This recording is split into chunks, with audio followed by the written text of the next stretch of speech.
안녕하세요, 시온TV입니다. 아베 일본 총리가 지난 4일 임시국회에서 한 발언이 논란이 되고 있습니다. 궁극적으로 개헌을 통해 다시금 과거 일본을 만들겠다는 포석이 깔린 발언으로 보입니다.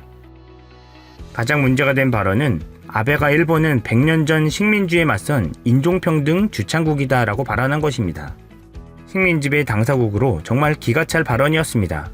아베 입에서 인종평등을 주창했다는 말이 나오다니요. 이 발언은 지난달 17일 망원제조기로 불리는 아소다로 부총리가 과거 일본이 일으킨 대동아 전쟁이라는 망언을 지지하는 발언이기 때문에 아베의 역사인식을 그대로 드러낸 것이란 분석입니다. 그럼 먼저 그들이 말하는 대동아 전쟁이란 무엇일까요? 대동아 전쟁이란 태평양 전쟁을 일본 정부에서 불렀던 호칭으로 일본은 아시아 지역을 유럽으로부터의 식민 침략에서 해방시키고 대동아 공영권을 건설해 아시아의 자립을 목표로 한다는 전쟁 명분을 가기에서 확정했던 명칭을 말합니다. 그런데 대동아 전쟁이란 말 속에 식민 지배와 전쟁을 정당화하려는 의도가 숨어 있고 군국주의와 국가주의를 상징해 연합군 최고사령부에 의해 사용 금지 조치를 당한 뒤 현재까지도 국내외의 강한 비판을 받고 전쟁용어로서 금기시되어 왔던 표현입니다. 이날 아베의 23분 연설의 핵심은 결국 역사를 왜곡해 일본은 군국주의로 갈 목표를 가지고 있으니 함께 동참해달라는 발언이었습니다. 그 근거로 세계 1차 세계대전의 처리 문제를 놓고 모인 파리 강화회의를 들면서 평화헌법을 바꿀 필요가 있음을 호소했습니다. 당시 일본이 내건 인종평등이라는 미래를 향한 원칙을 지금 다시 세워야 한다고 주장했습니다. 그러면서 당시엔 어려움이 많았지만 결국 세기를 초월해 국제사회의 기본 원칙이 됐다라고 발언한 것입니다. 이렇게 진지하게 역사를 자기 입맛에 맞춰 발언하는 것을 보면 아베는 정말 역사 교육이 제대로 되지 않은 것일까요? 태연하게 역사를 정반대로 이야기하고 있으니 말입니다. 먼저 한국을 비롯한 아시아 국가들을 식민 지배했음에도 불구하고 일본이 식민주의에 맞선 인종평등 주창국이란 발언은 정말 노골적인 역사 세탁 의도로밖에 볼 수 없습니다.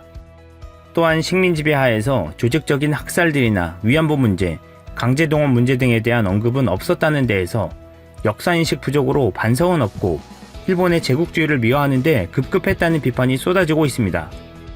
미국, 호주 그리고 유럽에서의 저명한 학자 187명은 아베의 위안부 문제와 같은 역사적 사실을 왜곡하는 것에 대해 지난 2015년에도 비판하며 집단 성명을 발표했었습니다. 이들은 성명에서 일본군 위안부 문제는 가장 첨예한 과거사 문제들 중에 하나이다 라며 20세기에 있었던 일본군 위안부 제도는 방대한 규모와 조직적 관리로 일본의 식민 지배를 받았던 지역에서 어리고 가난하며 약한 여성을 착취했다는 점에서 피해자들에게 있었던 일들을 부정하거나 무시하는 것을 절대 받아들일 수 없다라고 비판했었습니다. 세계적인 투자가 짐 로저스도 지난 8월 15일 KBS와의 인터뷰에서 아베 총리를 향해 비난과 충고를 한 바 있습니다. 한국과 일본이 갈등을 겪는 것은 일본은 추락하고 한국은 올라가고 있기 때문이다 라면서 아베가 한국을 막는 것밖에 할 수 있는 것이 없기 때문에 해보는 것이다 라고 현 상황을 평가했습니다.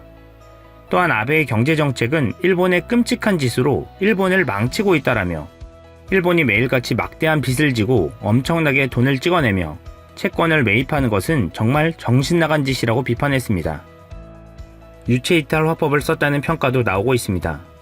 한국의 차별적인 수출 규제를 취하고 있으면서 일본이 세계 자유무역을 이끄는 기수라고 주장한 것이나 일본이 문화적 다양성을 존중한다면서 평화의 소녀상에 대한 아이치 트리엔날레의 정부 보조금이 취소되는 것을 보면 말 따로 행동 따로임을 실천하고 있는 일본입니다. 이러한 역사적 궤변들을 늘어놓는데도 일본에서 반발이 거의 없다는 것은 일본 사회가 그만큼 극으로 넘어갔다는 것을 보여주는 것입니다. 군사적 야욕만 보이고 있는 일본을 역사는 어떻게 평가할까요? 역사를 마음대로 왜곡하고 허무맹랑한 논리로 세계 3차 세계대전을 꿈꾸고 있을지 모르는 아베 정부에게 전 세계의 따끔한 회초리가 필요한 시점입니다. 역사를 잊은 민족에게 미래는 없다. 이상 시온TV였습니다.